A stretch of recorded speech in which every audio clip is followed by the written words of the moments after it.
के ऐसा कहने के बाद वो अंतर्ध्यान हो गए और उनके वहां से चले जाने के बाद मैंने महादेवी की स्तुति करने के लिए निश्चय किया और यह प्रण लेके मैंने महादेवी की श्रद्धा पूर्वक स्तुति की, उनको विभिन्न नामों से पुकारा और मेरी स्तुति वंदना श्रद्धा से प्रसन्न होकर वह वहां पर प्रकट हुई और उन्होंने मुझसे स्तुति करने का उपलक्ष्य जाना। तब मैंने उन्हें कहा कि हे शक्ति, हे जगदम्बा, हे दुर्गा, आप कृपया स्त्री होकर मेरे पुत्र दक्ष के यहाँ पुत्री के रूप में उत्पन्न हुए और आगे चलकर रुद्र जो कि महादेव के अवतार हैं उनसे विवाह करें, तभी सनातनी सृष्टि का आरंभ होगा, क्योंकि वह आपके अलावा किसी को भी स्त्री के रूप में ग्रहण नहीं करेंगे।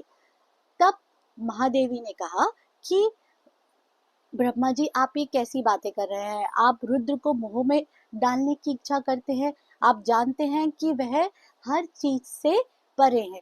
तब ब्रह्मा जी ने कहा, हे देवी, हे जगदम्बा, मैं जानता हूँ, लेकिन सनातनी सृष्टि के लिए आपका और रुद्र का संयोग होना बहुत ही जरूरी है। इसलिए मैं हाथ जोड़कर आपसे निवेदन करता हूँ कि आप मेरे पुत्र दक्ष के रूप में, पुत्री के रूप में उत्पन्न हो और महादेव से यानी कि रुद्र से आप विवाह करें।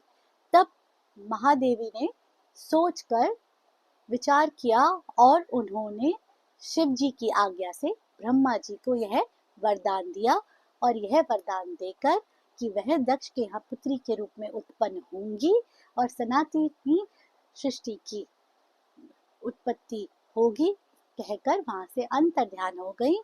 और इसके बाद ब्रह्मा जी वहां से चले गए जहां पर उनके पुत्र थे। इसी के साथ यह अध्याय समाप्त हुआ। जय गुरु जी।